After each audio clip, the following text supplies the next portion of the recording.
L'École nationale de formation agricole de Matroko, c'est une école qui forme des compétences en matière de technique agricole. Au niveau maintenant de la direction qui est chargée de la formation initiale, notamment la formation diplômante, donc cette direction est à la charge de la gestion de la vie scolaire et aussi dans la programmation des activités de formation.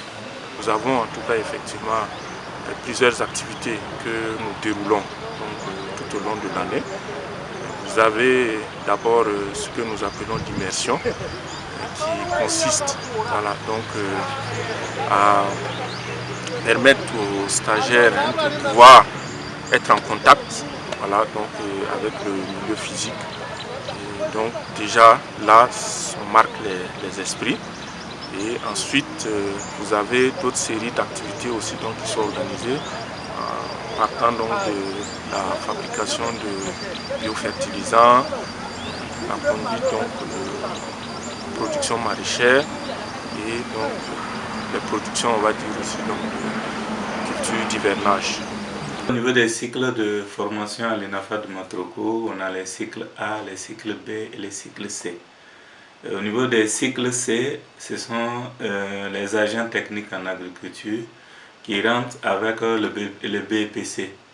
Donc à la sortie maintenant, c'est le diplôme d'agent technique en agriculture qu'on les délivre pendant 2 ans de formation.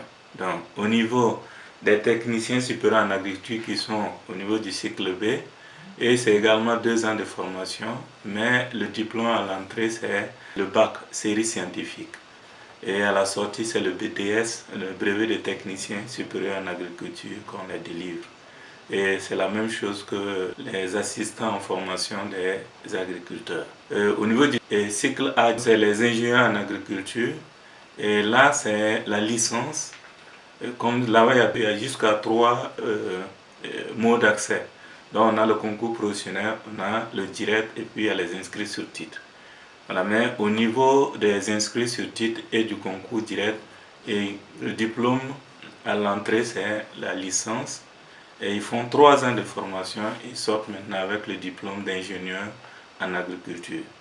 Donc pour les conseillers en agriculture, les ingénieurs en pédologie et les ingénieurs en vulgarisation agricole, ça c'est la porte d'entrée, c'est pas le concours professionnel, le recrutement de concours professionnel qui permet de pouvoir recruter ces agents et de les former afin qu'ils sortent avec le diplôme d'ingénieur en pédologie, d'ingénieur en vulgarisation agricole et aussi le conseiller en agriculture.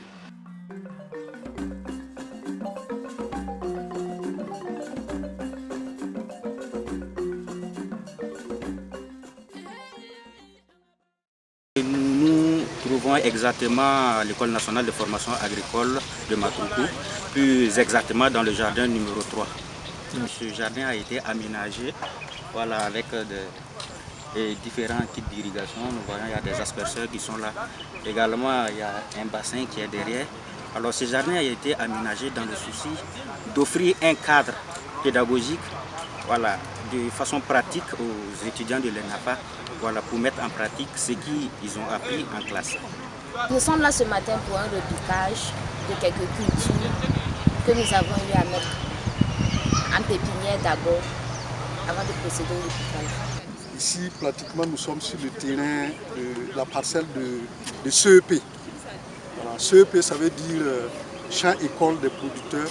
Voilà, c'est un outil qu'on met en place avec un certain nombre de producteurs pour essayer de travailler sur l'itinéraire technique de production de la spéculation en question. Nous sommes dans un champ de niébé dans le cadre des travaux pratiques d'intégration. Bon, aujourd'hui nous sommes là pour l'application du NPK, 100 kg par hectare. La pratique aide. Et si tu ne connais même pas, même la difficulté des travaux là, ça même c'est des atouts. connaître même l'itinéraire technique, la production, comment ça se fait, et voir même la plante là. Souvent il y a des plantes qu'on connaît, mais tu ne l'as pas vu. On prend l'exemple, cette année on a vu le fonio. On entend parler du fonio, mais beaucoup de gens ne connaissaient pas le fonio. Mais grâce aux travaux pratiques, on a connu le fonio et beaucoup d'autres cultures. En dehors des CEP, des champs écoles de producteurs, il y a d'autres outils qu'on met en place pour aller en phase avec la théorie. Il y a les PD, qui sont les parcelles de démonstration, voilà, où on peut mettre en place soit pour comparer deux variétés, voilà, ou bien pour comparer une technologie. Voilà, par exemple, au niveau des fertilisations, voilà, au niveau du CEP, on peut comparer deux fertilisants. Voilà, par exemple, de l'autre côté, on va mettre un fertilisant, de l'autre côté aussi un autre fertilisant, voilà, pour comparer. Voilà. Ou bien on peut comparer deux variétés au niveau des parcelles de démonstration. Voilà. Il y a également les PVP. Là, c'est parcelles vitrines de producteurs. Voilà. Donc là-bas, bon, ça peut être 6 micro-parcelles ou bien 8 micro-parcelles où on peut mettre en place peut-être 6 à 8 spéculations.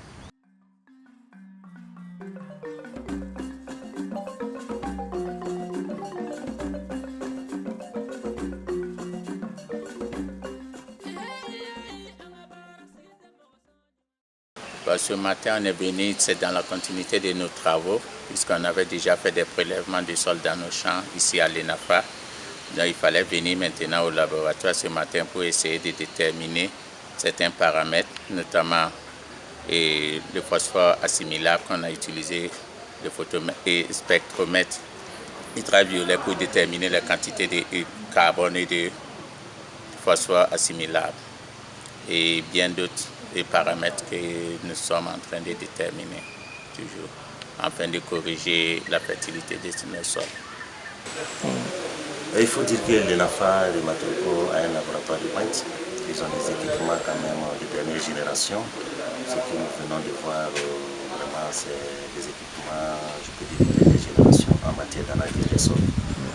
Voilà, donc ce matin, nous avons essayé de faire quelques analyses avec les étudiants pédologues pour les montrer comment réaliser des analyses physico-chimiques des sols et pour quel but également.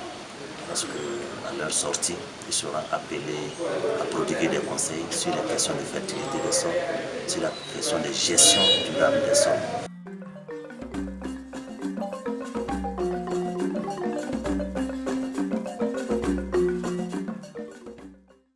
Soyez la bienvenue dans le site piscicole de l'ENAFA. Donc comme vous le constatez, nous allons d'abord vous présenter les infrastructures et en plus nous allons vous montrer les différentes espèces élevées dans ce site. Voilà, comme vous le constatez, ce qu'on a ici comme espèces à élever, on a les tilapias et les silures.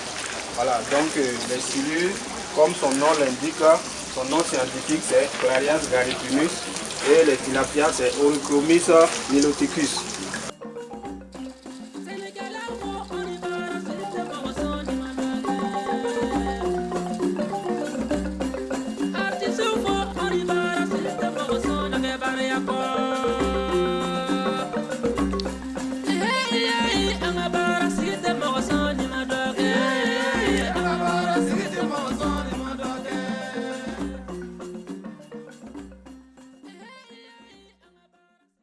C'est le devoir de l'école également d'améliorer ou bien de les initier à la pratique pour être efficace sur le terrain. Et l'autre chose également, c'est le fait que ça permet aux stagiaires également de mieux comprendre les activités, comment se réalisent les activités et être aussi à mesure de planifier, d'adapter. Alors, il faut dire que le service donc, en tout cas des travaux pratiques vient en soutien, on va dire, donc, aux formations donc, théoriques qui sont administrées aux stagiaires, dans l'optique donc justement de les confronter aux situations donc, du milieu professionnel et donc de leur permettre de pouvoir acquérir des compétences, voilà, pratiques. Les travaux pratiques d'intégration, j'allais dire c'est une recette Matroku, parce qu'à un certain moment, il fallait défendre. Pourquoi? Dans certains modules, surtout les modules de compétences techniques, donc on associe les travaux. Il y a des travaux pratiques qui sont menés. Mais maintenant, de façon générale, on fait les travaux pratiques d'intégration pour permettre aux stagiaires de voir tout le processus de la mise en place jusqu'à la récolte, jusqu'également au conditionnement. Donc, ça prend en compte l'ensemble des activités, des pratiques, des connaissances techniques que le stagiaire peut avoir. Donc, c'est vraiment important, et surtout dans le domaine professionnel. La théorie est une chose, mais la pratique est une autre. Donc, faire les cours en classe, on nous dit il faut faire ceci, il faut faire cela. Mais quand nous avons l'occasion de le pratiquer sur le terrain, voilà, nous découvrons d'autres difficultés et nous apprenons également à remédier à ces difficultés-là. En classe, on nous donne les dimensions à suivre et pourtant sur un papier, tu peux juste mettre comment tu vas t'y prendre sans comprendre sur le terrain. La pratique nous permet de mieux comprendre et de mieux assimiler ce qu'on a eu à faire en classe. Parce que vous pouvez faire le cours et ne pas être sur le terrain. Quand vous allez sortir, bon, pour exercer votre fonction, ça va être très compliqué. Mais là, les travaux pratiques nous permettent de nous adapter en fait, de faire quelque chose avec nos mains, nos 10 doigts pour ne pas seulement manger. Et on s'adapte vraiment. C'est très très important les travaux pratiques d'intégration. On a mis en place un essai à petite superficie, mais si je vais évaluer le rendement, ce que je peux avoir dedans, vraiment, je ne peux qu'expérimenter ça à ma sortie. On a mis des essais en place et les essais, ça a très bien produit. Donc, je me dis actuellement apte à pouvoir entreprendre, à pouvoir mener mes activités correctement sur le terrain. La formation n'est pas au rabais. C'est vraiment une formation qui se passe bien. Vraiment, c'est équilibré. Il y a la théorie, il y a la pratique. C'est comme je l'ai dit au début, c'est une école de référence.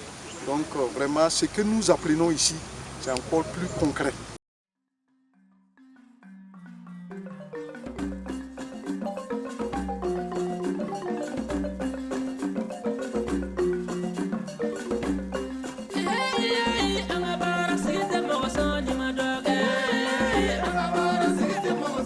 Ce que je peux dire, c'est d'inviter tout un chacun, et pour ceux qui ont un penchant vers l'agriculture, que l'ENAFA est une alternative, c'est une possibilité parce que bon, comme on a le retour du terrain, donc nous arrivons à inculquer des connaissances, à savoir pratiquement tous les savoirs, le savoir-être, le savoir-vivre également. Nous arrivons à inculquer tous ces aspects aux stagiaires. Donc, je voudrais simplement dire que nous accueillons toute personne, surtout si la personne est dans les conditions de recrutement.